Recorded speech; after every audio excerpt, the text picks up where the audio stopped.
வணக்கம் நண்பர்களே, லைன்ஸ் மீடியாவுக்கு நீங்கள் அளித்து வரும் ஆதரவுக்கு மிக்க நன்றி. தொடர்ந்து எங்களுடன் இணைந்திருங்கள். லைக் பண்ணுங்கள், சப்ஸ்கிரைப் பண்ணுங்கள், நண்பர்களுக்கு பகிருங்கள். நாம் இணைந்து பயணிப்போம். லைன்ஸ் மீடியா நண்பர்களுக்கு வணக்கம். இன்று நம்ம அரங்கத்திற்கு பிரபலமான சித்த மருத்துவர், வைத்தியர் தணிகாசலம் அவர்களை வரவேற்கிறோம். வணக்கம். பிரைம் மினிஸ்டர் ஆஃபீஸ் வரைக்கும் பார்த்தேன். அவ்வளோ நடந்தாலும் கூட இந்த மருத்துவமனை வெளியே வராமல் பார்த்து கொள்வது என்பதில் உறுதியாக இருக்கிறார்கள் அப்படின்னு சொன்னீங்கன்னா, நீங்கள் இதுக்கு பிறகு இந்த காலத்துலேயே உங்களால் இதை ப்ரூவ் பண்ண முடியலன்னா எந்த காலத்தில் உங்களோட ரிசர்ச்சை எடுத்துப்பாங்க? இப்போ சிறையிலேருந்து வெளியே வந்த பிறகு நீங்கள் மீண்டும் இதை நிரூபிக்கிறதுக்கான ஏதாவது முயற்சிகளை பண்ணீங்களா? இப்போ மருத்துவமனையை ஆரம்பிச்சிருக்கிறோம். நம்ம இன்பேஷன் வார்டு ஆரம்பிச்சிருக்கிறோம். இதை கிட்டத்தட்ட ஒரு 20 டாக்டர்ஸ் இருக்காங்க. அதனால் இது வெல்லும் அப்படின்ற ஒரு வார்த்தை தான், வெல்லும் அப்படிங்கிற ஒரு வார்த்தை தான். அப்போ இந்த மருத்துவமனை அதுக்கு பிறகு இந்த மருத்துவமனை ரிசர்ச் சென்டராக மாறும். ரிசர்ச் சென்டராக மாறுதுன்னா அவங்க என்னெல்லாம் பேப்பர் கேட்குறாங்களோ அவங்களுடைய பாஷையில் அவங்களுக்கு புரியும் மொழியில் நாங்கள் பதில் சொல்லுவோம். இது வரைக்கும் எனக்கு புரிந்த மொழியில் அவங்களுக்கு சொல்லிட்டு இருந்தேன். இப்போ அடுத்து நாம் செய்ய வேண்டியது அவர்களுக்கு புரியும் மொழியில் நம்ம பதில் சொல்கிறது. இல்லை, எதாக இருந்தாலுமே நீங்கள் ஒரு ஆய்வுபூர்வமாக நிரூபிக்கும் போது தான் பொது தளத்தில் அது இதாகும். அதை நோக்கி பயணிக்கிறது தான் சரியாக இருக்கும். இப்போ நீங்கள் கோமிய மருந்து அப்படின்னு சொன்னாங்க. ஐஐடியில் சொன்னார், கோமியத்தில் நல்லாயிருக்கு, சிறப்பு பண்புகள் இருக்குன்னு. மொத்த தமிழ்நாடு எடுத்து நின்றுதில்லை. என்ன நின்றுது? என்னென்ன சொல்லுது? அது முட்டாள்தனம், சங்கித்தனம் அப்படின்னாங்க. ஏன்னா நம்ம சங்கி இல்லை, ஆனால் ஒரு விஷயத்துல ஒரு உண்மை இருக்குன்னா அந்த உண்மையை நம்ம ஏத்துக்கிட்டது. பொய்ன்னு விட்டுப்போங்க. ஒரு உண்மைன்னா உண்மைன்னு ஏத்துங்க. இதுல நீங்க அவர்கள் சொன்னார்கள், இவர்கள் சொன்னார்கள், அதனால் அது பொய் அப்படின்னு நம்ம சொல்லக்கூடாது. இப்போ தமிழர்களை பொறுத்த வரைக்கும் ஒரு நாட்டை அழிக்கணும் அப்படின்னு சொன்னால் முதல்ல ஆணிரை கவர்தல் அப்படிம்பாங்க. போர் முறைகள்லேயே ஆணிரை கவர்தல். ஏன் ஆணிரை கவர்தல்? ஏன் மாடுகளை எடுக்கிறது? ஒரு நாட்டை அழிக்கிறதுக்கும் மாடுகளை அழிக்கிறதுக்கும் என்ன சம்மந்தம் அப்படின்னா, மாடுகள் தான் செல்வம். மாடுகள் இருந்தால் தான் விவசாயம் நடக்கும். மாடுகள் இருந்தால் தான் அந்த நாடு செழிப்பாக இருக்கும். மாடுகள் இருந்தால் தான் மைக்ரோப்ஸ் நிறைய அந்த நாட்டில் உற்பத்தி ஆகும். உற்பத்தி ஆகும்போது நாட்டினுடைய வளர்ச்சி அதிகமாகும். இதை தான் ஆணிரை கவர்தல் பண்ணாங்க. இப்போ அந்த கோமிய மருந்து அப்படிங்கிறத பொறுத்த வரைக்கும் இது ஏதோ பிராமணர்களுடைய செல்வம் அப்படின்னு நினச்சிருக்காங்க. ஆனால் அது பிராமணர்களுடைய செல்வம் கிடையாது. ஏன்னா பிராமணர்கள் வந்த இடத்துல இது மருந்து கிடையாது. ஆக்சுவலி இந்த மருந்து தமிழர்களுடைய சொத்து. இப்போ நான் அதை மேம்படுத்தியிருக்கிறேன். அந்த மருந்தை பெருநீர் மருந்து அப்படின்னு பேர் வச்சுருக்கேன். இந்த பெருநீர் மருந்தை பொறுத்த வரைக்கும் பார்த்தீங்கன்னா, நீங்கள் வெட்டு காயத்தில் போடுறீங்க அப்படின்னு சொன்னீங்கன்னா ஒரு அரை மணி நேரத்தில் அந்த காயத்தில் இருக்கக்கூடிய காயத்தை ஆத்திரும். 24 ஹவர்ஸ்ல காஞ்சிரும். அதுக்கு நானே சாட்சி. நீங்களே சொல்லிடுங்க. அது எனக்கு அந்த மருந்து கொடுத்தாரு. நானே கொடுத்தீங்க நீங்கள். நானே அதை பயன்படுத்தியிருக்கேன். அது ஒரு மிராக்கல் மருந்து அப்படின்னு நான் சொல்லணும். அது போட்ட உடனே அந்த மேல் பகுதி காஞ்சிருது. ஆச்சரியமா ஒரு நாள் சீழ் வராது. ஆமாம், உடனே மேல் பகுதி எப்படி ஒட்டது என்னன்னு தெரியல, ஆனால் குணமானது. அது ஒரு அதே மாதிரி நீங்கள் இது போர்க்களத்தில் ஆர்மியில் பயன்படுத்த முடியும். இப்போ ஆர்மிக்கு வேலை இல்லை, துப்பாக்கி வச்சு சண்டை போடல, அடுத்த லெவலுக்கு போயிட்டாங்க. அதெல்லாம் போயிடுச்சு. இப்போ ஒரு பெரிய காயம் இருக்குது, ஒரு அடிபட்டு போச்சு அப்படின்னு சொன்னீங்கன்னா, ஒரு ஆக்சிடென்ட், ஒரு காரில் போகிறவங்க அந்த மருந்தை எடுத்துகிட்டு போகலாம். ஒன்றும் இல்லை, காரில் அடிபட்டுச்சு அப்படின்னா டக்கு டக்குன்னு ஸ்ப்ரே பண்ணிங்கனாலே போதும். வீக்கம் கிட்டத்தட்ட ஒரு 20 நிமிடத்தில் வீக்கத்தை இல்லாமல் பண்ணிடும். காயத்தில் அதே மாதிரி தீக்காயம் ஆயிடுச்சு அப்படின்னா வீட்டில் இருந்தது அப்படின்னா அடிச்சிட்டிங்கன்னா ஒரு 20 நிமிடத்தில் அந்த காயத்தினுடைய அந்த வலி, வீக்கம், எரிச்சல் எல்லாமே போகக்கூடிய ஆற்றல் வாய்ந்ததாக இருக்குது. அப்போ இவ்வளோ அற்புதமான ஒரு விஷயம் இருக்குது இந்த மருந்தில் இருக்குன்னா, இதில் சயின்ஸ் என்ன இருக்குன்னு நீங்கள் யாரும் பாருங்கள். சயின்ஸை பாருங்கள், ரிசர்ச் பண்ணுங்கள். ஐஐடியில் கூப்பிட்டு பாருங்கள், இல்லை எம்ஜிஆர் மெடிக்கல் யூனிவர்சிட்டியில் கொடுத்து பாருங்கள், இல்லைன்னா எய்ம்ஸில் கொடுத்து பாருங்கள். டெஸ்ட் பண்ணி பாருங்கள். டெஸ்ட் பண்ணிவிட்டு இதில் என்னென்ன விஷயங்கள் இப்படி நடக்குது உங்களுக்கு தெரியலைன்னா நான் உங்களுக்கு ஒரு டிப்ஸை நம்ம தரலாம், உதவி செய்யலாம். இப்போ இதில் கிட்டத்தட்ட இப்போ நீங்கள் லட்சம் மில்லியன் மைக்ரோப்ஸ் இருக்குது. இந்த மைக்ரோப்ஸ் நம்ம மூலிகையில் பெர்மெண்டேஷன் பண்ணுறோம். அப்போ மூலிகையினுடைய ஆற்றல் அந்த மைக்ரோப்ஸுக்கு ஆகுது. அந்த மைக்ரோப்ஸ் நீங்கள் கையில் போட்டிங்கன்னா கிட்டத்தட்ட 30 நாள் அது உயிரோட்டமாக இருக்கும். 30 நாள் இப்போ பயன்படுத்துகிறாங்க. அதுக்கு பிறகு நீங்கள் ஷாம்பு போட்டு கழுவுறீங்க, சோப்பு போட்டு கழுவுறீங்கன்னா கூட 30 நாள் கழிச்சு பார்த்தீங்கன்னா இந்த கோமிய மருந்தினுடைய வாசனை அதில் இருக்கிறத நீங்கள் பார்க்க முடியும். அப்போ அது வளர்ந்துக்கிட்டே இருக்கும். இப்போ இதை நம்ம உடம்புக்கு மட்டும் இல்லை, வயலுக்கு பயன்படுத்தலாம். ஒரு தடவை தெளிச்சிட்டிங்கன்னா போதும், 10 வருஷம் நீங்கள் விவசாயம் பண்ணலாம். ஏன்னா அது ஒன்றே பூச்சி மருந்து அடிக்கக்கூடாது, களைக்கொல்லி போடக்கூடாது, உரம் ரசாயனம் மருந்து எதுவும் போடாமல் நான் சொன்ன இந்த பெருநீர் மருந்து ஒரே ஒரு தடவை ஸ்ப்ரே பண்ணி ஒரு வயலுக்கு ஸ்ப்ரே பண்ணிட்டீங்கன்னா அது வளர்ந்து கொண்டே இருக்கும். ஏன்னா இது உயிர், இந்த உயிர் அது வளர்ந்துக்கிட்டே இருக்கும். வளர்ந்துகிட்டே இருக்கும்போது நீங்கள் வயல் ஒரு 10 வருஷம் எந்த விதமான உரம் பூச்சி மருந்து போடாமலே விவசாயம் பண்ண முடியும். அப்போ அந்த அளவுக்கு இதை நம்ம டெவலப் பண்ண முடியும். ஆனால் இதை வந்து ஆய்வுபூர்வமாக அறிவியல் பூர்வமாக அணுகுவதற்கு யாருமே இல்லை. ஒரு பக்கம் பார்த்தீங்கன்னா எல்லாம் அவன் மந்திரம், ஆனால் அதில் நீ ஆராய்ச்சி பண்ணாதன்றான். இன்னொரு பக்கம் பார்த்தீங்கன்னா அது சங்கி சொன்னது, அதனால அதை ஆராய்ச்சி பண்ணுறது இல்லை அப்படின்னு முடிவு பண்ணுறாங்க. 2 பேரும் சேர்ந்து ஒரு இயல்பாகவே அதனால் வந்து நிறைய விஷயங்கள் இருக்குங்க. இப்போ வந்து நீங்கள் இந்த கோமிய மருந்து பார்த்தீங்கன்னா இது வந்து செயல்பாட்டுக்கு வறுமையானால் இப்போ வந்து பயோப்ரோட்டீன் அப்படின்றாங்க, அந்த அளவுக்கு இப்போ மாறிட்டு இருக்காங்க. இப்போ இது செயல்பாட்டுக்கு வறுமையானால் இப்போ இருக்கக்கூடிய மெடிக்கல் ஷாப்பில் இருக்கக்கூடிய 70% ஆஃப் மெடிசனை வந்து தேவையில்லாத மருந்துகள் ஆகிடும். அப்போ இவ்வளோ வீரியமாக இருக்குது, அப்போ இது வர வேண்டாம்னு நினைக்கலாம். இவ்வளோ வீரியமாக இருக்குது, அப்போ 70% மருந்து கம்பெனியுடைய வியாபாரம் படுத்து விடும் அப்படின்னு வரவிடாமல் இருக்கலாம். அதனால் வந்து இந்த மருந்தை நீங்கள் வந்து இது பண்ணுறதுக்கான முயற்சி பண்ணுறீங்களா? இது பண்ணுறதுக்கான முயற்சி வந்து நான் வட இந்தியாவில் இதற்கான லைசன்ஸ் வாங்கலான்னு பார்த்தேன். ஏன்னா இங்கே லைசன்ஸ் நம்ம அப்ளை பண்ணி வாங்குவது என்பது அவ்வளோ ஈஸியாக இருக்குமான்னு எனக்கு தெரியல. ஆனால் எப்படியாவது இது மக்கள் பயன்பாட்டிற்கு வரணும் அப்படின்னு நான் விரும்புகிறேன். அதனால் வந்து கண்டிப்பாக இது மக்கள் பயன்பாட்டுக்கு வரும். இப்போ உங்களுடைய மருந்து மூலிகைகள் இதெல்லாம் எங்கேருந்து கலெக்ட் பண்ணுறீங்க? நிறைய கட்டணம் வாங்குறீங்க. ஒரு சின்ன காய்ச்சல்னு வந்தால் கூட 5000 10,000ன்னு கட்டணம் பண்ணுறீங்க அப்படின்லாம் குற்றச்சாட்டு சொன்னாங்க. அது என்ன ஒரு இப்போ நம்ம ஒரு அலோபதி மருத்துவர்கிட்ட போனோம்னா, ஒரு காய்ச்சல்னு போனோம்னா ஒரு 200 கட்டணம் வாங்குவார், ஊசியை போடுவார். 2 நாளில் ஏதோ ஒரு ஊசியை போடுறாங்க, நீங்கள் அதை ஏற்றுக்க மாட்டேங்கன்னு வைங்களேன். ஊசியை போடுறாங்க, 2 நாளில் அந்த காய்ச்சல் சரியாயிடுது அப்படின்னு. ஏன்னா இப்போ உங்களை மாதிரி மருத்துவர்கள்லாம் வந்து இந்த அலோபதி மருத்துவத்தை காட்டி ஒரு பயம் காட்டுறீங்க. இது அலோபதி ஆபத்துன்னு ஒரு பிரச்சாரத்தை முன்னெடுக்கிறீங்க. அதனால் மக்கள் வந்து இயற்கை மருத்துவத்தை, மரபு மருத்துவத்தை நோக்கி திரும்பணும்னு ஆகும். ஆனால் அந்த மரபு மருத்துவம் வந்து பெரும் கட்டணமாக மாறுது, அது ஒரு எளிமையாக இல்லை அப்படிங்கிற ஒரு குற்றச்சாட்டு வைக்கிறாங்க. நீங்கள் உண்மையிலே உங்களுடைய மூலிகைக்கு இவ்வளோ கட்டணம் ஆகுதா? ரொம்ப எல்லாரும் வந்து பொதுவாக பொதுமக்கள் மத்தியில் இருக்கக்கூடிய ஒற்றை கேள்வியை நீங்கள் வந்து என்கிட்ட எழுப்பியிருக்கிறீங்க, மிக சிறப்பானது. இப்போ இதுக்கு வந்து நம்ம சிம்பிளாக பதில் சொல்லணும்னா 2 விஷயம் வந்து, இப்போ வந்து ஒரு டெங்கு வருது அப்படின்னா ஒரு அரை மணி நேரத்தில் வந்து நம்ம அவங்கள எழுப்புறோம், சரிங்களா? பிளட்டு வருது, வாயால் முக்கால ரத்தம் வந்துகிட்டே இருக்குது, அந்த நேரத்தில் நம்ம மருந்து கொடுத்துட்டு ஒரு 1/2 ஹவரில் வந்து அந்த காய்ச்சலை சரி பண்ணுறோம். 1. 2வது, இப்போ சாதாரண நிலவேம்பு கொண்டரும் அதுக்கு கொடுக்கலாம். நிலவேம்பு கொடுத்தீங்கன்னா ஒரு 150 ரூபா கட்டணம் போதுமானது. ஆனால் 150 ரூபா கட்டணம் கொடுத்து அந்த ஸ்டேஜில் அவர்கள் பிழைக்கவும் வாய்ப்பு இருக்குது, செத்துப்போகவும் வாய்ப்பு இருக்குது. ரிஸ்க்கு நிறைய இருக்குது. இவ்வளோ பிரச்சனைகள், இவ்வளோ குற்றச்சாட்டுகள் என் மீது இருக்குது. அப்போ ஒரு சாதாரண மருந்து நிலவேம்பு கொண்டீர் சாப்பிடுங்க சார், டெங்கு தானே சரியாயிடும் அப்படின்னா இது எல்லா மக்களுக்கும் தெரியும். இந்த நிலவேம்பு கொண்டீரையும் நான் தான் சொல்லி கொடுத்துருக்கேன், சரிங்களா? ஆனால் இப்போ எனக்கு என்ன சிக்கல் இருக்குன்னா, இப்போ வந்து உயிருக்கு ஆபத்தான நிலையில் இருக்கிறான்னா அவனை எப்பாடுபட்டாவது காப்பாற்றியாக வேண்டும், எப்பாடுபட்டாவது குணமாக்க வேண்டும். இப்போ சித்த மருத்துவம் போலியானது, சித்த மருத்துவம் குணமாகாது, சித்த மருத்துவம் லேட் ஆகும், சித்த மருத்துவம் வேலை செய்யாது அப்படிங்கிற இத்தனை கேள்விகளுக்கு நம்ம பதில் சொல்லி ஆகணும். அப்போ இதற்கு பதில் சொல்லணும் அப்படின்னா இதை வந்து இன்னும் என்ரிச் பண்ணுறது அப்படின்னு பார்த்தீங்கன்னா எக்ஸ்ட்ராக்ட் ஃபார்மில் இந்த மருந்துகளை மாற்றுறோம். இப்போ வந்து ஒரு 100 கிலோ மருந்து இருக்குது, அந்த 100 கிலோ மருந்தை 1 கிலோவாக எக்ஸ்ட்ராக்ட் ஆகுறோம். இப்போ கேன்சர் 4th ஸ்டேஜ் கேன்சர் இருக்காங்க, கையால் துடிச்சிட்டு இருக்கிறாங்க, மசில்லாம் போயிடுது, இல்லை ஒரு டயபெட்டிக் பேஷண்ட்டு, ஒரு கால் எலும்புகள்லாம் தெரியுது, மேலே இருக்கிறது கீழே வரைக்கும் தெரியுது, சதையே இல்லாமல் இருக்குது. அப்போ அந்த நிலையில் நான் ஒரு நிலவேம்பு கொண்ணீரோ, வாதசுர கொண்ணீரோ, ஒரு பச்சிலை மருந்தையோ வச்சுட்டு நான் அவங்களோட பரிசோதனை செய்ய முடியாது. அப்போ அந்த உயிரை காப்பாற்ற வேண்டிய பொறுப்பை நம்மகிட்ட இருக்குதுங்க போது அப்போ இந்த எக்ஸ்ட்ராக்ட் வந்து வீரியமாக செயல்படுது. அப்போ இந்த வீரியமாக செயல்படுகின்ற போது ஒரு சாதாரண ஒரு மஞ்சள் உங்களுக்கு வந்து கிலோ 120 ரூபாய்க்கு என்னால் வாங்க முடியும். ஆனால் இதை வந்து குர்குமின், ஒரு நம்ம ஹைரிச் குர்குமினாக நான் வாங்குகின்ற போது 9,500 ரூபா ஒரு கிலோவுக்கு நான் கொடுக்கணும். அப்போ 150 ரூபாய்க்கு கொடுக்குற வைத்தியர் முன்னாடி 500 ரூபா வாங்குவார், 300 ரூபா வாங்குவார், இவர் 5000 ரூபா 6000 ரூபா சார்ஜ் பண்ணுறாருங்க அப்படின்னா கண்டிப்பாக அவ்வளோ சார்ஜ் பண்ணி தான் ஆகணும். இன்னொன்று, ஒரு ரிசர்ச் சென்டர் செய்ய வேண்டிய வேலை, ஒரு 500 கோடி 1000 கோடி செலவில் ஒரு ரிசர்ச் சென்டர் செய்ய வேண்டிய வேலையை நான் ஒரு தனி மனிதன் தான் செஞ்சிட்ருக்கிறேன்.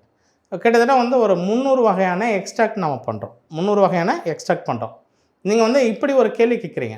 இப்போ வந்து நான் ஒரு பேஷண்ட்டுக்கு 7000 ரூபா சார்ஜ் பண்ணேன், ஒரு பேஷண்ட்டுக்கு ஆட்டிசம் பேஷண்ட்டுக்கு 7000 ரூபா சார்ஜ் பண்ணேன்.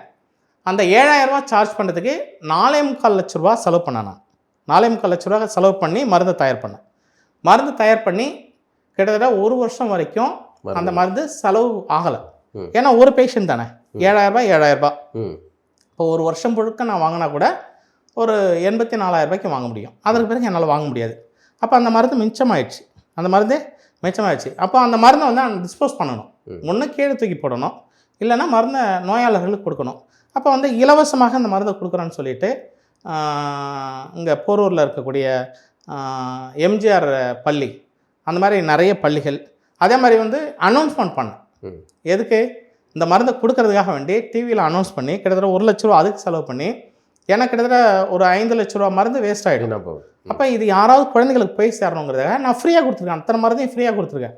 அந்த மாதிரி நிறைய மருந்துகள் கிட்டத்தட்ட வந்து ஒரு 300 மருந்து வந்து நான் என்கிட்ட இருக்குது. இப்போ நீங்கள் வந்து டாபர் தான் பெரிய கம்பெனிம்பாங்க இந்தியாவில் ஆயுர்வேதிக்கில். டாபரில் இருக்கக்கூடிய நம்பர் ஆஃப் எக்ஸ்ட்ராக்டை விட என்கிட்ட இருக்கிற நம்பர் ஆஃப் எக்ஸ்ட்ராக்ட் வந்து அதிகம். இப்போ இவ்வளோ மருந்து இருக்கிறதுனால தான் என்னால் உங்களுக்கு எந்த வியாதியாக இருந்தாலும் அந்த டைமுக்கு அந்த மருந்துகளை என்னால் கொடுக்க முடியுது. அதனால் இதை எக்ஸ்ட்ராக்ட் ஃபார்மில் நம்ம கொடுக்கறதுனால மற்ற சாதாரண வைத்தியர் ஒரு 500 ரூபாய்க்கு வைத்தியம் பண்ணுறாரு அப்படின்னா என்கிட்ட கண்டிப்பாக ஒரு 5000 ரூபாய் ஆகும். 5000 ரூபாய் ஆகும். ஆனால் கண்டிப்பாக பயன் இருக்கும் அப்படிங்கிறத நான் சொல்ல முடியும். இது வந்து காஸ்ட்லி டாக்டர் அப்படின்ட்டு வரலைன்னா கூட எனக்கு பிரச்சனை இல்லை. வரலைன்னா கூட எனக்கு பிரச்சனை இல்லை. எனக்கு வந்து பெரிய கூட்டம் வரணும் அப்படிங்கிறது என்னுடைய நோக்கம் இல்லை. அதே மாதிரி இது வரைக்கும் பேஷண்ட்லாம் நீங்கள் வாங்க, நான் உங்களெல்லாம் குணமாக்குறேன். அவ்வளோ காசு கொடுத்து வாங்கினாலும் சிலருக்கு குணமாகலை அப்படிங்கிற ஒரு வருத்தம் இருக்குல்ல. அப்போ வந்து அவங்க தான் வந்து உங்களை வந்து இவர் போலி வைத்தியர் அப்படிங்கிற மாதிரியான இல்லை, ஒரே ஒரு ஆளுங்க, ஒரே ஒரு ஆள் சொன்னது. நீங்கள் அதை வந்து நான் அது பதில் சொல்லலைன்ட்டு நான் இல்லை அவர் மட்டும் இல்லை, அவரை மட்டும் இல்லை, அவர் அந்த இருக்கலாம் சார். அது பல காரணங்கள் இருக்கு. ஒரு வேறு சிலருமே வந்து சொல்லி ஒரு பேஷண்ட்டு குணமாகிறதுக்கு குணமாகாமல் நீங்கள் வந்து கண்டினியூ பண்ணலை, கண்டினியூஷனே இல்லை, ஒரு 10 நாள்லேயே வந்து இது அதிகமாக காசு கொடுத்து வாங்கிட்டோமோ அப்படின்னு அவங்க நினச்சிடுறாங்க, இல்லை நிறைய ஆகுது அப்படின்னு நினச்சிடுறாங்கன்னா நம்ம ஒன்றும் செய்ய முடியாது. சரிங்களா? இப்போ வந்து நான் வந்து இது வரைக்கும் வந்து எந்த ஒரு நோய்க்கும் எந்த ஒரு நோயாளரையும் வாங்க என்கிட்ட அப்படின்னு நான் சொன்னதே கிடையாது. சரிங்களா? இப்போ எங்கிட்ட வர்றவங்களுக்கு நம்ம வைத்தியம் பண்ணி ஒழுங்காக கொடுத்தாலே போதுமானது அப்படின்னு நினைக்கிறோம். 2 விஷயம். ஒன்று, ஃப்ரீ ஆஃப் காஸ்ட்டில் இல்லை கம்மியான காஸ்ட்டில் வைத்தியம் பண்ணலாமா அப்படிங்கிறது. அப்போ இது வந்து நம்ம அது கவர்மெண்ட் பண்ணணும். கவர்மெண்ட்டு பண்ண வேண்டிய விஷயங்கள். இப்போ என்னை பொறுத்த வரைக்கும் எனக்குன்னு ஒரு மனசாட்சி இருக்குது, எனக்கு ஒரு சமூக பார்வை இருக்குது, எனக்குன்னு வந்து ஒரு சமூகத்திற்கு ஏதோ செய்யணும்னு நினைக்கிருக்கு. அதனால் வந்து நான் வந்து அதிகமாக சார்ஜ் பண்ணிவிடுவேன் அப்படின்றதெல்லாம் கிடையாது. யார் வந்தாலும் அந்த கட்டணம், அந்த கட்டத்துக்கு மேலே யார்ட்டையும் நான் வாங்குறது கிடையாது. சரிங்களா? 2வது, இந்த மருந்துகளை பொறுத்த வரைக்கும் முழுக்க எக்ஸ்ட்ராக்ட் ஃபார்மில் நம்ம பண்ணுறோம். கிட்டத்தட்ட 1 கிலோ மருந்து 80,000 ரூபாய் 90,000 ரூபாய்க்கெல்லாம் நம்மகிட்ட எக்ஸ்ட்ராக்ட் நம்ம வாங்கி மருந்துகளாக கொடுக்குறோம். அதனால் இந்த பயன்பெறுபவர் பயன்பெறட்டும். இல்லை, இப்போ மூலிகைகளை தேடி நம்ம காட்டுக்கு போகிறோம், இல்லை பழங்குடிகள்கிட்ட இருந்து வாங்குறோம், அது கொஞ்சம் விலை குறைவாக தானே இருக்கும். அந்த மாதிரி எதுவும் இது பண்ணுறது இல்லைங்க. அதெல்லாம் பழங்குடியினர்கிட்ட போய் வாங்கி அப்படி அல்ல, அது வேற மாதிரி. இப்போ நீங்கள் இந்த மருந்துகளை பழங்குடியினர்கிட்ட வாங்கி அதை திரும்ப வந்து நம்ம எக்ஸ்ட்ராக்ட் பண்ணி எத்தனால் எக்ஸ்ட்ராக்ட் பண்ணி அந்த எக்ஸ்ட்ராக்டை தான் இப்போ நம்ம மருந்தை கொடுக்குறோம். திரும்ப அதான் சொல்கிறேன் நான். இப்போ நீங்கள் வந்து வேற கொடுத்து உங்களுக்கு கஷாயம் போட்டு சாப்பிடுங்க அப்படியான மருந்துகள் நமக்கு கொடுக்கறதில்ல. நமக்கு கொடுக்கறது எல்லாமே எக்ஸ்ட்ராக்ட். ஒரு 10 ml எக்ஸ்ட்ராக்டே வந்து பார்த்தீங்கன்னா கிட்டத்தட்ட 7,000 ரூபாய் 8,000 ரூபாய் வருது. 10 மில்லி எக்ஸ்ட்ராக்ட் 7,000 ரூபாய் 8,000 ரூபாய்க்கெலாம் நம்மகிட்ட மருந்துகள் இருக்குது. அதனால் வந்து இதை வந்து நீங்கள் பழங்குடியினர் மருந்தை வச்சுட்டு நீங்கள் இதை பண்ண முடியும், கேன்சரை குணமாக்க முடியும், இல்லை வந்து டயபெட்டிக் கேங்க்ரைனை குணமாக்க முடியும் அப்படின்னா குணமாக்க முடியாதுங்கும் போது நம்ம இதை என்ன பண்ண முடியும்? இல்லை, இப்போ எங்களுக்கு அந்த பெருந்தொற்று காலத்தில் எங்களுக்கு வந்தது வெறும் நாங்கள் 300 ரூபா கஷாயம். நீங்கள் சொன்ன சார் 300 ரூபா கஷாயம் கொடுத்து நிலவேம்பு, நிலவேம்பு குண்ணீர், வாதசுர குண்ணீர், கபசுர குண்ணீர், இது எல்லாமே ஜனவரி 25ஆம் தேதி சொன்னது நான் தான். சரிங்களா? தினத்தந்தி பேப்பர் மறுநாள் பேப்பரை எடுத்து பாருங்க. ஆரம்பத்தில் இருக்கிறவங்க என்ன சாப்பிடணும், அடுத்தது என்ன சாப்பிடணும், அடுத்து என்ன சாப்பிடணும், இதெல்லாம் வந்து பப்ளிக்கில் சொன்னது நான் தான். இல்லை, வாதசுரத்தை நீங்கள் முன்மொழிந்தது நீங்கள் தான். சரிங்களா? 20 வருஷத்துக்கு முன்னாடியே நிலவேம்பு குண்ணீர் சொன்னது நான் தான். அது மேட்ரு இல்லை. நான் வந்து அந்த டைமில் வாங்கினது 6,500 ரூபா வாங்கினேன். 6,500 ரூபா வாங்கினேன். அது வந்து எக்ஸ்ட்ராக்ட் ஒரு 6 மாத்திரை, அப்புறம் இன்னும் ஒரு 2 பொடி, அப்புறம் கஷாயமில் பொடியெல்லாம். அதுவே வந்து 6,500 ரூபா சார்ஜ் பண்ணுறாரு அப்படின்னு அது ஒரு பெரிய பிரச்சாரமாக பண்ணிகிட்டு இருந்தாங்க. பட் எனக்கு வந்து மினிமம் அவ்வளோதான் என்னால் கொடுக்க முடியுது. 6,500 ரூபாய்க்கு தான் கொடுக்க முடியுது. அதுக்கு பிறகு கொரியர் சார்ஜஸ் எக்ஸ்ட்ரா வாங்கணும். ஆனால் இதையும் வந்து தூக்கி போட்டு கட் அண்ட் பேஸ்ட் பண்ணிவிட்டு உலகம் முழுக்க பேசிட்டு இருந்தாங்க. ஆனால் அவன் தான் போயிட்டு 4 கோடி ரூபா 3 கோடி ரூபா 75 லட்ச ரூபா கொடுத்துட்டு செத்து போயிட்டான். என் மேலே குறை சொன்னவன் பூரா பார்த்தீங்கன்னா பாதி பேர் இறந்து போயிருக்கிறான். என்னை நம்பாதவர்கள், என்னை நம்பாமல் இந்த ஹாஸ்பிட்டல் போனால் சரியாயிடும், அந்த ஹாஸ்பிட்டல் போனால் சரியாயிடும்னு லட்சக்கணக்கில் செலவு பண்ணிட்டு செத்து போனவங்க நிறைய பேர் இருக்காங்க. ஆனால் அவங்களாம் யாருன்னு பார்த்தீங்கன்னா அதுக்கு முன்னாடி என்ன குறை சொன்னவங்க. 6,500 ரூபா வாங்குறாருங்க இவர் அப்படின்னு சொல்லிட்டு குறை சொல்லிட்டு தான் ஹாஸ்பிட்டலில் போயிட்டு லட்சக்கணக்கில் செலவு பண்ணி இறந்து போனவர்கள். அதனால் வந்து இது வந்து நம்முடைய மருந்துகளை பொறுத்தவரைக்கும் எக்ஸ்ட்ராக்ட். நான் திரும்ப சொல்கிறது இதுதான். இது வந்து எக்ஸ்ட்ராக்ட் இல்ல ஃபார்மில் நானும் மருந்து இது தயார் பொது பண்றோம். தளத்துல உங்க மீது வைக்கப்படுற கேள்விங்கிறனால தான் அதை வந்து இப்போ நான் வந்து அந்த தெளிவுபடுத்தி கோமிய மருந்து கூட நான் விற்பனைக்கு கொடுக்கல. ஏன் கொடுக்கல அப்படின்னா அது வந்து ரொம்ப காஸ்ட்லிங்கிறது ஒன்று. ரெண்டாவது எனக்கு அவைலபிலிட்டி ரொம்ப கம்மி. அந்த மருந்துகளை செய்வதற்கான மூலப்பொருள்களுடைய எண்ணிக்கை வந்து எனக்கு ரொம்ப கம்மியாக தான் இருக்குது. இப்போ நீங்கள் கூட சொன்னீங்க லைசன்ஸ் வாங்கி எல்லாருக்கும் கொடுக்கலாமான்ட்டு. அது வந்து கவர்மெண்ட் நினச்சா தான் பண்ண முடியும். அதுவும் மலை மாடுகள், காட்டு மாடுகள் இங்கேருந்து தான் நம்ம வந்து சோர்ஸ் பண்ணணும். மலை மாடுகள்லேருந்து சிறுநீர் எடுக்கிறது அவ்வளோ ஈஸி கிடையாது. அப்போ அதை சிறுநீர் எடுத்து அதுக்கு பிறகு அதில் சேர்க்கப்படுகின்ற மருந்துகள் இருக்கு இல்லையா, அது ரொம்ப ரொம்ப காஸ்ட்லி. அது என்ன மருந்துலாம் சேர்க்குறீங்க அப்படின்லாம் நம்ம சொல்ல முடியாது. அப்போ இவ்வளோ காஸ்ட்லியான மருந்துகளை நம்ம வந்து தேவையானவர்களுக்கு மட்டும்தான் நம்ம கொடுக்குறோம். பொதுவாக யார் வந்தாலும் நீங்கள் கொடுங்க சார், சேல் நம்ம கொடுக்குறோம் அப்படின்லாம் நம்ம கொடுக்கறதில்ல. அது கொடுக்குறதுனா எனக்கு எத்தனை லிட்டர் வேணாலும் என்னால் விற்க முடியும், நம்ம கொடுக்கறதில்ல. பட் அதனுடைய காஸ்ட் எனக்கு எவ்வளோ உற்பத்தி செலவு ஆகுது அப்படின்னா நீங்கள் மயக்கம் போட்டு விழுந்துருவீங்க. இப்போ ஏன்னா இந்த மருந்துகளை நீங்கள் இவ்வளோ காஸ்ட்லி அப்படிங்கும்போது அதற்கான மருந்தினுடைய எவ்வளோ செலவாகுது, உற்பத்தி செலவாகுதுன்னா உங்களுக்கே மயக்கம் வந்துடும். அதனால் வந்து மருந்துகளை பொறுத்த வரைக்கும் பொதுவான ஒரு பார்வை இருக்குது. சித்த மருந்துன்னா அது ரொம்ப கம்மியாக இருக்கும், விலை கம்மியாக இருக்கும் அப்படிங்கிற மாதிரி பொது பார்வை இருக்குது. ஆனால் பொது பார்வை உண்மை கிடையாது. நமக்கு தெரிஞ்சது கீழா நெல்லி, நிலவேம்பு இது மட்டும்தான் மருந்து அப்படின்னு நம்ம நினச்சிட்டு இருக்கிறோம். இதை தாண்டிய மருந்துகள் சித்த மருத்துவத்தில் நிறைய இருக்குது. அதனால் அந்த மருந்துகள் கிட்டத்தட்ட ஒரு 300 வகையான மருந்துகள் நம்ம வச்சுருக்கோம். 300 வகையான மருந்துகளும் வந்து எக்ஸ்ட்ராக்ட் ஃபார்மில் வச்சுருக்கிறோம். ஸோ அந்த எக்ஸ்ட்ராக்ட் ஃபார்மில் இருக்கிறதுனால தான் வந்து உங்களுக்கு ஐசியூவில் முடியல அப்படின்னு டிஸ்சார்ஜ் ஆன பேஷண்ட்லாம் என்னை தேடி வராங்க. இவங்க காப்பாற்றுறாங்க, க்யூர் ஆகுது அப்படிங்கிறதுனால தான் நம்மகிட்ட வராங்க. இப்போ லங்ஸில் வந்து கேன்சர் ஆனவங்க, லிவரில் வந்து லிவர் கேன்சர் வந்து க்யூர் ஆனவங்களே கிடையாது, உலகத்திலே கிடையாது. பட் லிவர் கேன்சர் நம்ம க்யூர் பண்ணியிருக்கோம். அதே மாதிரி லிவர் வந்து நீங்கள் மாற்றி ஆகணும் இமிடியேட்டாக. நிறைய இந்த மாதிரியான சொல்கிறீங்க, இதை குணப்படுத்தியிருக்கேன் அப்படின்னு. அந்த நோயாளிகள்லாம் குணமானவங்க அவங்க வந்து பொதுத்தளத்தில் சொல்லலாம், நிறைய சொல்லியிருக்காங்க சார். என்னுடைய பதிவில் போடுறீங்க. இல்லை சார், என் பதிவில் பாருங்கள் சார். இப்போ இன்னும் ஒரு விஷயம் என்னென்னா, பொதுவான இது இப்போ உங்களுக்கு குணமாச்சு. இப்போ உங்களுக்கு ஒரு பொண்ணு இருக்குன்னு வச்சுங்களேன். அந்த பொண்ணுக்கு வந்து லிவர் கேன்சர் இருக்குது. அந்த லிவர் கேன்சர் என்கிட்ட ட்ரீட்மெண்ட் இருக்குது, க்யூர் ஆயிடுச்சு.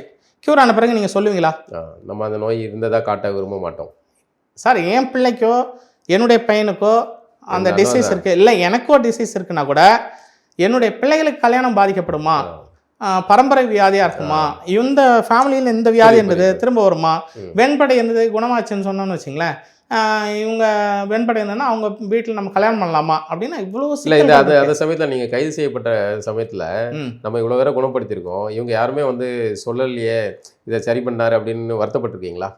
நான் வருத்தப்படலை. அந்த சமயத்தில் ஏங்க அப்ப வந்து நிறைய பேர் சொன்னாங்க. இல்ல மிக முக்கியமான குற்றச்சாட்டை வச்சது ஆட்டிசம் குழந்தைகளை குணப்படுத்துறதா சொல்லி பணம் பறித்தீர் அப்படிங்கறத உங்க மேல. சார் 2000 குழந்தைகளை நம்ம கியூர். இல்ல அந்த 2000 குற்றச்சாட்டு வைக்கும்போது அந்த பேரண்ட்ஸ் வந்து அவங்க ஒரு ஆதரவு நிலைப்பாடாத எடுத்துக்கலாம்ல, யாரும் ஒருத்தருமே வரலையே. நிறைய பேர் ஆதரவா பேசினாங்க அந்த டைம்ல, நிறைய பேர் ஆதரவா பேசினாங்க. என்னுடைய குழந்தை ஒரு காப்பாற்றினார் சொன்னாங்க. ஆனா அப்படி சொன்னவர்கள் குரல் வந்து உங்களுடைய தொலைக்காட்சியில ஒலிக்கல, சோஷியல் மீடியா ஒலிக்கல. அந்த மாதிரி சொன்னவங்களுடைய குரலை வந்து யாரும் வந்து கேட்கக்கூட இல்லை, கேட்பதற்கு கூட நான் அது இல்லை. இப்போ இவரை அடிக்கணும், வார்டனை வந்து எல்லாரும் அடிங்கடானா எல்லாரும் அடிக்கிறது தான் பார்த்தானே தவிர யாரும் வந்து தடுக்கணும் அப்படின்னு யாரும் அந்த இடத்துல இல்லை. அதனால் அடி வாங்குவது அந்த நேரத்தில் பொறுத்த வரைக்கும் பார்த்தீங்கன்னா இயேசுநாதர் சிலுவையில் அறையப்பட்டார். அவ்வளோ பெரிய கூட்டம் ஏழுங்க, அவ்வளோ பெரிய கூட்டம் இருந்தது, அவ்வளோ பெரிய கூட்டம் இருந்தது. அவர்கள் கூட இருந்த அவருடைய சிஷியர்கள் இருந்தாங்க, சீடர்கள் இருந்தாங்க. சீடர்கள் ஒருத்தவங்க சொல்லியிருந்தா கூட நான் ரிலீஸ் பண்ணிடுறேன்னா, யாரு மன்னன் சொல்லுகிற போது இவர் குற்றவாளி இல்லை என்று யாராவது ஒருவர் இங்கே இருக்கக்கூடிய கூட்டத்தார் சொல்வீர்களே ஆனால் இவரை நான் ரிலீஸ் பண்ணுறேன் அப்படின்னு சொல்லிட்டு அந்த கூட்டத்தில் அறிவிக்கிறார். அறிவிக்கின்ற போது அந்த 12 பேராவது ஒருத்தவனா சொல்லணும்ல, சீடர்கள் சொன்னாங்களா? அப்பா கடவுளுக்கே சொல்லலையா சார்? எனக்கு போயிட்டு நீங்கள் வந்து போராட்டம் பண்ணுவாங்க. அந்த நேரத்தில் வந்து போராட்டம் நடந்தது, என்னை விடுதலை செய்யணும், இவர் நிரபராதி அப்படின்னு போராட்டம் நடந்தது. ஆனால் வந்து வீட்டை விட்டு வெளியில் வரக்கூடாதுன்னு சொன்னாங்களே, வீட்டை விட்டு வெளியில் வரக்கூடாது. ரெண்டாவது ஒரு பெரிய 2 அரசாங்கம் எனக்கு எதிராக இருக்கிறது அப்படிங்கும்போது இவருக்கு சப்போர்ட் பண்ணும்போது அரசாங்கம் என்னையும் பாதிக்குமா, என்னையும் அரெஸ்ட் பண்ணிடுமா அப்படின்ற ஒவ்வொருத்தவனுக்கும் இருக்கும். ஆனால் ஒன்றே ஒன்று தான் சார் எனக்கு திருப்தியானது என்னென்னா, சிறையிலேருந்து வருகின்ற போது இந்த பொது சமூகம் என்னை எப்படி ஏற்றுக்கொள்ளும் அப்படின்னு நினச்சேன். ஆனால் வருகின்ற போது வந்த மறுநாளே எங்கள் வீட்டுக்கு ஒரு பெரிய கூட்டம் வந்துச்சு. நீங்கள் இல்லாமல் நாங்கள் கஷ்டப்பட்டோம் சார் அப்படின்னாங்க. ஸோ ஆனால் அதுதான் அதனால் வந்து நீங்கள் வந்து ஒட்டுமொத்த ஜனத்திரள் வந்து ஏன் சார் கேட்கல அப்படின்னு சொன்னீங்கன்னா உலகம் அப்படி தான் இருக்கும்.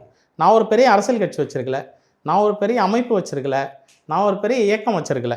அப்படிங்கும்போது இயக்கம்லாம் வச்சிருந்த இயேசுநாதருக்கே யாரும் கேட்கலையே, எனக்கு யார் கேட்பா? இப்போ நீங்கள் அதாவது உங்களை மாதிரியான மரபு மருத்துவர்கள் எல்லாமே அலோபதியை கண்மூடித்தனமாக குற்றம் சாட்டு இல்லை, நான் வந்து ஏற்றுக்கிட்டீங்களா? இல்லை நான் அதெல்லாம் கண்மூடித்தனமான குற்றச்சாட்டு கிடையாதுங்க. இல்லை இப்போ அவசர காலத்துக்கு சார் நீங்கள் என்னமும் சொல்லுங்க சார். அவசர காலத்தில் எனக்கு என்ன கூட நான் போவேன் சார். இப்போ ஒரு சாலை விபத்து நடக்குன்னா வந்து சித்த மருத்துவர் தனியார் செலுத்தியே வர முடியும் சார். என்னால் அதாவது வந்து ஒரு நிமிஷம் கேளுங்க, நான் வந்து கண்மூடித்தனமாக இல்லை. ஆனால் நீங்கள் எல்லாருமே பிரச்சாரம் பண்ணுறது அப்படி தானே? இல்லை, நான் அப்படி பிரச்சாரம் பண்ணலையே. நான் வந்து ஒட்டுமொத்தமாக அலோபதி மருத்துவம் மோசம் அப்படிங்கிற மாதிரி இல்லை ஊசிக்கு எதிராக நான் வந்து அப்படி நான் பிரச்சாரம் பண்ணதா நீங்கள் சொல்லுங்க. இல்லை ஊசிக்கு எதிராக பேசுறீங்க சார். நான் தான் பேசுகிறேன் சார். நான் வந்து என்னுடைய ஃபஸ்ட்டு குழந்தை வரைக்கும் நான் வந்து வேக்சினை வந்து 100% நம்பினேன்னு சொன்னேன். உங்கள்கிட்ட ஒப்புதல் வாக்குமூலம் கொடுத்தேன். அதற்கு பிறகு ஏன் நம்பலை அப்படிங்கிறது நான் 2வது காரணம் சொன்னேன். அலோபதியே நம்பலை அப்படின்னு நான் சொல்லலை. அலோபதியே நம்பலை அப்படின்னு நான் சொல்லலை. அலோபதியை நீங்கள் ஏற்றுக்கிடுறீங்க சார். தேவையானதுக்கு எடுத்துக்கலாங்க, தேவையானதுக்கு ஏற்றுக்கலாம். நீங்கள் எந்த மருத்துவமனை, அது அலோபதியாக இருக்கட்டும், ஆயுர்வேதாக இருக்கட்டும், சித்தாவாக இருக்கட்டும், ஹோமியோபதியாக இருக்கட்டும், சரி என்று சொன்னால் எடுத்துக்கொள்ள வேண்டியதானே. இதில் சரியாகுது அப்படின்னா எடுத்துக்கலாம். இப்போ நீங்கள் சொன்னீங்க அதில் 250 ரூபாயில் சரியாகுதுன்னா அதை எடுத்துக்கிறதுல ஒன்றும் தப்பு கிடையாது. நீங்கள் 250 ரூபாய் விட்டு நீங்கள் 6000 ரூபா செலவு பண்ணி தான் என்கிட்ட தான் வந்து மருந்து சாப்பிடணும் அப்படிங்கிற அவசியம் கிடையாது. இன்னொன்று, நீங்கள் டெங்கு வந்து நான் 2000 ரூபா வாங்குறேன், ஒரு நாளைக்கு 2000 ரூபா வாங்குறேன், 5 நாளைக்கு 10,000 ரூபா வாங்குறேன். பட் அதே டெங்குக்கு 5 லட்சம் 4 லட்சம் பண்ணி காலி பண்ணுறவங்களும் இருக்கிறாங்க. இது வரைக்கும் டெங்கு காய்ச்சலுக்கு நான் கிட்டத்தட்ட வந்து ஒரு 5000 பேஷண்ட்டுக்கு நான் ட்ரீட்மெண்ட் கொடுத்துருப்பேன். ஒரே ஒரு பேஷண்ட் கூட இறந்ததா சரித்திரம் கிடையாது. ஒரே ஒரு பேஷண்ட் கூட இந்த டெங்கு காய்ச்சலுக்கு நான் கொடுத்த மருந்தில் சரியாகலை அப்படின்னு கிடையாது. சரிங்களா? அதனால் இதை பொறுத்த வரைக்கும் நீங்கள் வந்து எந்த மருந்து எது சரியோ அந்த சமயத்தில் பயன்படுத்துகிற சரி. எனக்கு வந்து கிட்டத்தட்ட ஒரு 1500 அலோபதி டாக்டர்கள் இருக்காங்க, நண்பர்கள் இருக்காங்க. அலோபதி ஹாஸ்பிட்டலினுடைய சிஇஓ எனக்கு ஃப்ரெண்டு, அலோபதி ஹாஸ்பிட்டலினுடைய ஓனர் எனக்கு பேஷண்ட்டு, ஒரு மெடிக்கல் காலேஜினுடைய ஓனர் எனக்கு பேஷண்ட்டு. ஸோ அதனால் வந்து அது எனக்கு பிடிக்காது, இல்லை அது தப்பு, அவங்க மெடிக்கல் காலேஜ் நடத்துறது தப்பு, இல்லை அவங்க மருந்தெல்லாம் தப்பு அப்படின்லாம் கிடையாது. எங்கள் ஃபேமிலியிலும் அலோபதி டாக்டர்கள் இருக்காங்க. ஸோ அதனால் வந்து நான் பர்டிகுலர் செக்டார், நீங்கள் பிறந்த உடனே வேக்சின் போடுறது தப்புன்னு நான் சொல்கிறேன். இப்படின்னு சொல்கிறேன், நேராக சொல்கிறேன். நான் வந்து யோசனை பண்ணியெல்லாம் சொல்ல. குழந்தைக்கு நான் போட்டேன். என்னுடைய 3வது குழந்தைக்கு எந்த வேக்சினும் என்னுடைய குழந்தைக்கு 3வது குழந்தை குழந்தைக்கு எல்லா வேக்சினும் போட்டேன். நிறைய சிரமங்களை அனுபவித்தேன். என்னுடைய 3வது குழந்தைகளுக்கு எந்த வேக்சினும் போடலை, எந்த சிரமமும் நான் அனுபவிக்கலை. அதனால் வந்து இதுதான் என்னுடைய பார்வை. நான் எடுக்காமல் இதை குறை சொல்லலை. அலோபதி மருந்துகளை சாப்பிடாமல் அதை வந்து நான் குறை சொல்லலை. அலோபதியில் அட்வான்ஸ் மெத்தட் இருக்குது. இப்போ ஸ்கேன் இருக்குது, ஸ்கேன் வேண்டான்னு நான் சொல்லலை. பிளட் டெஸ்ட் இருக்குது, பிளட் டெஸ்ட் வேண்டான்னு சொல்ல. சில அறுவை சிகிச்சைகள் செஞ்சே ஆகணுங்கிற ஒரு கட்டாயம் இருக்குது, அதை செய்கிறதுல செய்யவே கூடாதுங்க அப்படின்னு நான் சொல்லலை. சில மருந்துகள் சித்த மருத்துவத்தில் எனக்கு தெரியாத மருந்துகள் இருக்குது, அது ஆங்கில மருத்துவத்தில் இருக்குன்னா எடுத்துக்கலாம். இப்போ நான் வந்து இன்றைக்கி இருந்த நிலை 10 வருஷத்துக்கு முன்னாடி கிடையாது. 10 வருஷத்தில் இன்றைக்கி நான் அடுத்த ஸ்டேஜுக்கு போயிருக்கிறேன். அடுத்த லெவல் என்னுடைய நாலேஜ் டெவலப் ஆகிருக்கு. நாலேஜுங்கிறத பொறுத்த வரைக்கும் ஒவ்வொரு நாள் நம்முடைய அனுபவத்தில் நம்ம கற்றுக்கொள்ளக்கூடிய ஒரு விஷயங்கள். இப்போ என்னுடைய நாலேஜ் வந்து அடுத்த ஜென்ரேஷனுக்கு போகணும். நான் பண்ண ரிசர்ச் அடுத்த ஜென்ரேஷனுக்கு பயனளிக்க வேண்டும். அப்போ அதற்கான சில ஏற்பாடுகள் இப்போ நான் பண்ணிகிட்ருக்கேன். இப்போ எனக்கு ஒரு 20 டாக்டர். இப்போ என்னென்னா, ஒரு அலோபதி மருத்துவத்தில் ஒரு சிகிச்சை எடுத்து ஒருத்தர் குணமாகலை, வைக்கலை, அவர் ஏதோ ஒரு தவறு செஞ்சிட்டாரு அப்படின்னா அவரை கேள்விக்குள்ளாக்குறதுக்கும் அவருடைய மருத்துவ உரிமையை பறிக்கிறதுக்கும் சட்ட ரீதியான நடைமுறையெல்லாம் சித்தாவளியும் உண்டு. உங்களை மாதிரி மருத்துவர்கள் சுயமாக ஏதோ 4 புத்தகம் படிச்சீங்க, தந்தை வழியில் சிகிச்சை இல்லைங்க, இது அதெல்லாம் நான் நீங்க பொறுப்பை ஏற்றுக்கிட மாட்டீங்களா? நீங்க வந்து என்ன சொல்லிடுவீங்க, அவர் மருந்து சாப்பிடலங்க இல்லை 30 வருஷத்துக்கு முன்னாடிய விஷயங்கள் நீங்கள் சொல்கிறது. இப்போ வந்து நம்ம ஒரு ரிஜிஸ்டர் பண்ணி ஒரு ஹாஸ்பிட்டல் பண்ணி ஒரு இன்பேஷன் வார்டு எல்லாம். நான் வந்து தனியாச்சலம் அப்படிங்கிற தனிநபரை சொல்ல, பொதுவாக இந்த மரபு மருத்துவர்கள் ஏகப்பட்ட பேர் அக்குபஞ்சரில் அரைஞ்சி அக்குப்ரெஷர் அந்த மருத்துவம் இந்த மருத்துவம் ஏகப்பட்ட மருத்துவர்கள் இருக்காங்க. அலோபதியில் இதாகாது, நீங்கள் எங்கிட்ட வாங்கன்னு கூப்பிடுறாங்க. இந்த மாதிரி ஆள்கள்கிட்ட போய் சிகிச்சை எடுத்து அவங்க மரணத்தை சந்திக்கும் போது அல்லது வேறு ஏதாவது பின்விளைகள் வரும்போது அவர்களை கேள்விக்குள்ளாக்குறதுக்கோ அதுக்கு எதுவும் வாய்ப்பு இல்லை. அவங்க வந்து இல்லை எல்லாரும் கேள்விக்குள்ளாப்பதற்கான வாய்ப்பு எல்லாருக்கும் உண்டுங்க. இல்லை இது முறையா இருக்குல்ல, அலோபதி எல்லாத்துலயும் முறையா இல்லை இல்லை இல்லை சட்டத்திட்டங்கள் சரியா முறையினெல்லாம் கிடையாது. எல்லாத்துலேயும் வாய்ப்புகள் இருக்குது. நீங்கள் வந்து எல்லாத்தையும் நீங்கள் கேள்வி கேட்க முடியாது. வேக்சினில் ஒரு இன்ஜுரி ஆச்சு, உங்களால் கேள்வி கேட்க முடியுமா? அப்போ சரி, ஏதோ ஒன்று நான் நீதிமன்றத்தை நாடுறதுக்கோ ஏதோ ஒன்று லிமிடேஷன் எல்லாத்துக்கும் உண்டு. ம். சட்டம் எல்லாருக்கும் போது தான். இப்போ நானும் சட்டத்திற்கு உட்பட்டவன் தான். இப்போ ஒரு மரபு மருத்துவர்கிட்ட நான் ஒரு சிகிச்சை எடுத்தேன், அவர் வந்து ஒரு வழி காட்டுறாரு, அதில் வந்து எனக்கு குணமாகலை, மாறாக வந்து சில பின்விளைகள் ஆயிடுச்சு அப்படின்னா நான் அவரை எப்படி வந்து கொஸ்டின் பண்ணுறது? நீதிமன்றத்துக்கு போனால் நீதிமன்றம் என்ன சொல்லணும்? அவர் முறையாக படித்தவர் இல்லைங்க, நீங்கள் எதுக்குங்க அவர்கிட்ட போனீங்கன்னு இல்லைங்க. நீங்கள் மருந்துகள் நீங்கள் கொடுக்குறாங்க அப்படின்னா மருந்துகளுக்கான ப்ரிஸ்கிரிப்ஷன் இருக்குது, மருந்துகள் இருக்குது, மருந்துகள் வந்து என்ன மருந்து கொடுக்குறாங்க அப்படின்றது. இப்போ இதில் வந்து பக்க விளைவுகள் பின் விளைவுகள் ஏற்படுது அப்படின்னா அது சட்டங்கிறது எல்லாருக்கும் பொதுவானது தான். நீங்கள் பெரிய கார்பரேட் ஹாஸ்பிட்டல்லேருந்து சாதாரண மருத்துவர்கள் வரைக்கும் சட்டம் பொதுவான. இதில் சித்த மருத்துவத்தை கல்லூரியில் படித்து இல்லை எல்லாருக்கும் சட்டம், எல்லாருக்கும் சட்டம். இப்போ இந்த மரபு வழியாக வர்றது, தந்தை வழியாக வாரிசு உரிமையின் அடிப்படையில் வர்றவங்க, அவங்கள முறைப்படுத்துறதுக்கான சட்ட திட்டங்கள்லாம் இதாக இருக்கா? ஏங்க மருத்துவமனை அப்படின்னு சொன்னீங்கன்னா மருத்துவ உரிமம் இருக்குது, லைசன்சிங் இருக்குது. இப்போ இதுக்கு வந்து அத்தாரிட்டிஸ் இருக்கிறாங்க, இதுக்கு வந்து லைசன்சிங் இருக்குது, லைசன்ஸுக்கு டேர்ம்ஸ் அண்ட் கண்டிஷன் இருக்குது. இதனால் சட்டம் வந்து எல்லாருக்கும் பொதுவானது தான். இவங்களுக்கு சட்டம் கிடையாது, இவங்களுக்கு தான் சட்டம் அப்படின்லாம் உங்களுக்கு கிடையாது. இந்த கொரோனா அந்த அந்த அந்த இதில் பில்கேட்ஸை வந்து நீங்கள் குற்றம் சாட்டியிருந்தீங்க. அதுக்கு முன்னாடி வேறு சில காரணிகள் சமூகம் இந்த பிரச்சனைகள்லாம் சொல்கிறீங்க. இதுக்கு முன்னாடி இருக்கிற வணிகம் சம்மந்தமான விஷயங்கள்லாம் சொல்கிறீங்க. பில்கேட்ஸ் இதில் என்ன ரோல் வகிக்கார்? சார், பில்கேட்ஸுக்கும் எனக்கும் வந்து வாய்க்கா வரப்பு தகராறுலாம் கிடையாது, சரிங்களா? நான் வந்து ஏதோ பில்கேட்ஸுக்கு ஒரு பெரிய எதிரி மாதிரி நீங்கள் கட்டமைக்க வேண்டாம், ஓகே? இப்போ பில்கேட்ஸை பொறுத்த வரைக்கும் சில கேள்விகள் என்கிட்ட இருக்குது, சில கேள்விகள் இருக்குது. இப்போ நீங்கள் என்ன கேட்டிங்கல்ல, இந்த கேள்விகள் எல்லாமே நீங்கள் பில்கேட்ஸையும் கேட்கலாம், பில்கேட்ஸையும் கேட்கலாம். ஆனால் பில்கேட்ஸை கேட்குறதுக்கு யாரும் கிடையாது. அரசாங்கங்கள் பில்கேட்ஸை கேட்குதா? கிடையாது. மருத்துவ ஆணையங்கள் பில்கேட்ஸை கேட்குதா? கேள்வி கேட்குதா? ஏகப்பட்ட நிதி. உலக சுகாதார நிறுவனம் பில்கேட்ஸை கேட்குதா? கேட்குறதில்ல. சரி, இப்போ நான் கேட்குறது வந்து உலக நெல்லாராய்ச்சி நிறுவனம் இருக்குது, பிலிப்பைன்ஸில் இருக்குது. அந்த பிலிப்பைன்ஸ் நெல்லாராய்ச்சி நிறுவனத்துக்கும் பில்கேட்ஸுக்கும் என்ன தொடர்பு அப்படின்ற கேள்வி கேட்கலாம். அவங்க செறிவூட்டப்பட்ட அரிசி இருக்குது, செறிவூட்டப்பட்ட அரிசிக்கும் பில்கேட்ஸுக்கும் என்ன சம்மந்தம் இருக்குது? மரபணு மாற்ற விதை இருக்குது, அதுக்கும் பில்கேட்ஸுக்கும் என்ன சம்மந்தம் இருக்குது? வேக்சின் இருக்குது, வேக்சினுக்கும் பில்கேட்ஸுக்கும் என்ன சம்மந்தம் இருக்குது? பில்கேட்ஸ் யார்? அவர் சொல்கிறத நம்ம அரசாங்கங்கள் ஏன் கேட்கணும் அப்படின்னு உலகத்தில் எந்த அரசாங்கம் சாஃப்ட்வேர் கம்பெனி வச்சுருக்கவர் அப்படிங்கிற அளவுக்கு தான் நமக்கு தெரியும். நீங்கள் வேறு பல விதைகள்லாம் சொல்கிறீங்களா? அதாங்க, இப்போ பில்கேட்ஸ் வந்து வேக்சின் பற்றி பேசுகிறார் சார். பில்கேட்ஸ் வந்து வேக்சின் கம்பல்சரி போகணுன்றாரு. பில்கேட்ஸ் வந்து வேக்சின் வந்து நஷ்டஈடு கேட்கக்கூடாதுன்றாரு. பில்கேட்ஸ் வேக்சினை பொறுத்த வரைக்கும் எந்த சட்டத்திற்கும் உட்பட்டதாக இருக்கக்கூடாதுன்றாரு. பின்புலம் என்ன? யாரு? பில்கேட்ஸுக்கு இதெல்லாம் சொல்கிறதுக்கான பின்னணி காரணங்கள் என்ன? அதெல்லாம் நீங்கள் தான் கேட்கணும். நீங்கள் பத்திரிகையாளர், நீங்கள் இதெல்லாம் கேட்க வேண்டியது. நீங்கள் அவர் மேலே சில குற்றச்சாட்டுகள்லாம் சொல்கிறீங்க, இதுக்கெல்லாம் பின்னணி பில்கேட்ஸ் அப்படின்னு சொல்கிறீங்க. என்ன காரணியாக இருக்கும்? அவர் வேறு எதுவும் இதை வச்சு வேறு எதுவும் வணிகம் பண்ணுறாரா? சார், நான் அவரை வந்து வணிகம் பண்ணுறாரு அப்படின்னு நான் சொல்லலை. ஆனால் அவர் சொல்வதன் மூலமாக சில வணிகங்கள் நடக்கு அப்படின்னு நான் சந்தேகப்படுறேன். இப்போ வந்து இந்தியாவினுடைய FSSI அதனுடைய மீட்டிங், அந்த மீட்டிங்கில் வந்து பில்கேட்ஸ் வந்து தலைமை உரையாற்றார். தலைமை உரையாற்றிட்டு எப்போ ஒரு 6-7 வருஷத்துக்கு முன்னாடி தலைமை உரையாற்றி இந்தியாவில் வந்து இருக்கக்கூடிய அரிசியெல்லாம் வந்து சத்தில்லாத அரிசியாக இருக்குது, இதில் வந்து செறிவூட்டப்பட்ட அரிசியாக்கணும், சில ரசாயனங்களை இதில் கலந்து தான் மக்களுக்கு விநியோகம் செய்யணும் அப்படின்றாங்க. அப்போ அதில் வந்து ஒருத்தர் எதிர்த்து கேள்வி கேட்குறாரு. கேள்வி கேட்டால் அந்த நிறுவனத்தை விட்டு அவரை வெளியே அனுப்புகிறாங்க. அதற்கு பிறகு அவர் சொன்னதெல்லாம் நடக்குது. அதற்கு பிறகு அரிசியை மாற்றணுன்றாரு, நெல்லை மாற்றணும்னு சொல்கிறாரு. அந்த நெல் ஆராய்ச்சி நிறுவனம், உலக நெல் ஆராய்ச்சி நிறுவனம் பிலிப்பைன்ஸில் இருக்குது. அந்த பிலிப்பைன்ஸ் நிறுவனத்துக்கு இவர் ஃபண்டிங் கொடுக்குறாரு, நிதியுதவி பண்ணுறாரு. அப்போ பில்கேட்ஸுக்கு நீங்கள் சொல்கிற மாதிரி ஒரு சாஃப்ட்வேர் நிறுவன அதிபரை ஏன் உலக நெல் ஆராய்ச்சி நிறுவனத்துக்கு நிதி கொடுக்கணும்? அவர் ஒரு நல்ல மனசில் சமூக மக்களுக்கு, உலக மக்களுக்கு நல்லது நடக்கணும் அப்படிங்கிற உதவுங்கிற மனநிலையில் அவர் செஞ்சுருக்கலாம். அது உதவாதுன்ற மனநிலை நான் விமர்சனம் பண்ணியிருக்கலாம். இல்லை, நீங்கள் வந்து அவரை விமர்சித்து அதன் மூலமாக நீங்கள் ஒரு மார்க்கெட் பண்ணணும்னு நினைக்கிறீங்களா? சார், அவர் சொல்கிறதுனால எனக்கு பிரச்சனை தான் சார் வரும். அவர் சொல்கிறதுனால எனக்கு மார்க்கெட் என்ன சார்? அவர் என்ன அவருக்கு எதிரான மருத்துவம் சரியில்லை அப்படின்னு சொல்லும் அவருக்கு எதிரானவர்கள்னு யாரும் கிடையாது. பில்கேட்ஸுக்கு எதிரானவர்கள்னு யாரும் கிடையாது. பில்கேட்ஸை வந்து நான் விமர்சனம் பண்ண வேண்டிய அவசியம் என்ன இருக்குது? இப்போ வந்து நான் சாப்பிட்ற உணவை வந்து நீங்கள் கலப்படம் பண்ணுறீங்க அப்படின்னா நான் கேள்வி கேட்குறேன். எனக்கு என்னுடைய அரசாங்கம் எனக்கு மானியமாக கொடுக்கக்கூடிய ஒரு ரேஷன் அரிசியில் இந்தந்த கெமிக்கல்லாம் இந்தந்த விகிதத்தில் நீங்கள் கலந்து சாப்பிடணும் அப்படின்னா அதை நான் கேள்வி கேட்குறேன். நான் சாப்பிட்ற உப்பில் நீங்கள் வந்து அயோடின் கலக்கணுன்னா அதை நான் கேள்வி கேட்குறேன்.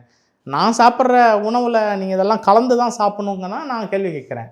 என்னுடைய காலகாலமாக 1,00,000 ஆண்டுகளாக நான் சாப்பிட்ட அரிசி நீ சாப்பிடக்கூடாது அப்படின்னும் போது நான் கேள்வி கேட்குறேன். 1,00,000 வருஷமாக நாங்கள் விற்பனை செய்த அரிசியை இனி நாளையிலேருந்து இந்த அரிசியை நீ விற்கக்கூடாதுங்கும் போது நான் கேள்வி கேட்குறேன்.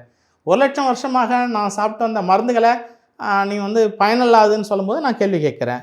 1,00,000 வருஷமாக நாங்கள் வந்து குழந்தை பெற்றுக்கொண்டு இருந்த முறை தப்பு, இப்படி தான் குழந்தை பெற்றுக்கணும் அப்படின்னு சொல்லும்போது நான் கேள்வி கேட்குறேன். 1,00,000 வருஷமாக என்னுடைய குழந்தைகள் இப்படி வளர்ந்ததுன்னா அந்த வளர்ப்பு முறையே தப்பு, இந்த குழந்தைகள் இந்தந்த இடத்துக்கு போயிட்டு இப்படி தான் வளரணும் அப்படின்னா அதை நான் கேள்வி கேட்குறேன். வேற இப்போ திருமணம் வேற, அது வேற இது இருக்குல்ல. ஆமாம், திருமணம் செய்யக்கூடாது, ஆணும் ஆணும் உறவு வச்சிங்க, பெண்ணும் பெண்ணும் உறவு வச்சிங்கன்னா $500 கோடி வந்து இந்தியாவில் உள்ள நிறுவனங்களுக்கு அவர் டிஸ்ட்ரிபியூட் பண்ணிவிட்டு ஆணும் ஆணும் ஹோமோசெக்ஸு லெஸ்பியன் இது சார்ந்த படங்கள் எடுங்கன்னு சொல்லிட்டு அவர் ஃபண்டிங் கொடுக்கும்போது நான் சந்தேகப்படுறேன். எனக்கு வந்து ஆணும் பெண்ணும் ஆண் ஆணாக இருக்க வேண்டும், பெண் பெண்ணாக இருக்க வேண்டும் நான் நம்புகிறேன். என் பிள்ளைகள் பெண் பிள்ளைகளாகவும் ஆண் பிள்ளைகள் ஆண் பிள்ளைகளாகவும் இருக்க வேண்டும் என்று நான் விருப்பப்படுவதால் பில்கேட்ஸ் வந்து அதற்கு எதிராக இருப்பதால் உன்னுடைய பையன் வந்து பெண்ணாகட்டும் பெண் பையனாகட்டும், அதனால் உலகத்தினுடைய மக்கள் தொகை குறைக்கலாம் அப்படின்னு அவர் ஒரு கேனத்தனமான ஒரு ஐடியா கொடுக்கும்போது இதை நான் கேள்வி கேட்குறேன். எனக்கு கொஞ்சம் யோசனை இருக்குது, கொஞ்சம் அறிவு இருக்குது. என் அறிவு வந்து அது தப்புன்னு நான் சொல்லுது, என் அறிவு அது தப்புன்னு சொல்லுது. தப்புன்னு சொல்கிறதுனால நான் அதை கேள்வி கேட்குறேன். இவ்வளோதான் மேட்ரு. அவர் சொன்னாருங்கிறதுக்காக ஒரு அரசாங்கம் உலகத்தினுடைய, நான் இந்தியாவை சொல்லலை, உலகத்தின் பல அரசாங்கங்கள் அவர் சொல்கிறத ஃபாலோ பண்ணுது. உலகத்தின் பல அரசாங்கங்கள் அரிசியில் கெமிக்கலை கலக்குது. உலகத்தினுடைய பல அரசாங்கங்கள் கார்ட்டூன் கதைகள் எழுதுகிறாங்க, கார்ட்டூன் கதைகளை எழுதுகிறாங்க. என்ன கார்ட்டூனில் கதை எழுதுகிறாங்க? ஆணும் ஆணும் உறவு வச்சுக்கிற மாதிரி, ஆண் பெண்ணாக மாறுகிற மாதிரி, பெண் ஆணாக மாறுற மாதிரி ஒரு மாயாஜால கதைகளை உருவாக்கி அந்த இளைஞர்களுடைய மனநிலையை பிரெயின் வாஷ் பண்ணுறாங்க. இதை வந்து நான் கேள்வி கேட்குறேன். இது வந்து தப்புன்னு என் மனசு சொல்லுது. இயற்கைக்கு முரணாக இவர்கள் நடக்கிறார்கள். இயற்கையாக விளையக்கூடிய உப்பை கெடுக்கிறார்கள், இயற்கையாக விளைவிக்கப்படுகின்ற அரிசியை கெடுக்கிறார்கள், இயற்கையாக விளைவிக்கப்படுகின்ற மருந்துகளை கெடுக்கிறாங்க, இயற்கையாக இருக்கக்கூடிய மனித சூழலை கெடுக்கிறாங்க, இயற்கையாக இருக்கக்கூடிய மனித உறவுகளை கெடுக்கிறார்கள். அப்படிங்கும்போது நான் கொஞ்சோண்டு கேள்வி கேட்கிறேன். அந்த கொஞ்சம் கேள்வி கேட்டுக்கிறதுனால அவர் வந்து எனக்கு எதிரி கிடையாது. திருத்தணியாச்சலம்ங்கிறது யாருன்னே அவருக்கெல்லாம் தெரியாது. திருத்தணியாச்சலம் யாருன்னெல்லாம் அவருக்கெல்லாம் தெரியாது. அவர் பெரிய லெவலில் இருக்கிறார். என்னை பொறுத்த வரைக்கும் எனக்கு வந்து ஒரு சிறிய வட்டம், என்ன இவர் வந்து கரெக்டாக தாங்க சொல்லுவார் அப்படின்னு சொல்லக்கூடிய ஒரு சில லட்சம் உள்ள மக்களுக்கு நான் எனக்கு சரி என்று தோன்றியதை நான் சொல்கிறேன். சரி, ஆனால் நீங்கள் வந்து சித்தர்னு நீங்கள் போட்டுக்கிட்டீங்க, அது எப்படி? நீங்கள் பத்தர்னு போடுங்க, புத்தர்னு போடுங்க, எது வேணாலும் போடுங்க. தமிழ் எழுதுறது தப்பாங்க. சித்தர்னா சித்துன்னா புத்தின்னு அர்த்தம். புத்தி உள்ளவன் திருத்தணியாச்சலம் எழுதி. நம்ம மரபுல சித்தர் அப்படிங்கிறது ரொம்ப உயர்வான இதில் பார்த்துக்கிட்டு அறிவுள்ளவனுங்க, யோசிக்கக்கூடியவன், அறிவுள்ளவன். சித்தர் அகத்தியர் சித்தர் அகத்தியர் அப்படின்னு யாரும் போட்டுக்கிறது இல்லை, சரிங்களா? சித்தர் திருமூலர் அப்படின்லாம் போட்டுக்கிறது இல்லை, சரிங்களா? நம்மளா சொல்லிக்கிறதா? நான் நீங்கள் சித்தர்னா வேற ஒரு பேருங்க, வேற ஒரு பேட்டை நீங்கள் வச்சுக்கிங்க, ஒரு பேர் தானே, இதில் என்ன இருக்குது? ரொம்ப மகிழ்ச்சி தணிகாசலம் அவர்களே. நன்றி, வணக்கம்.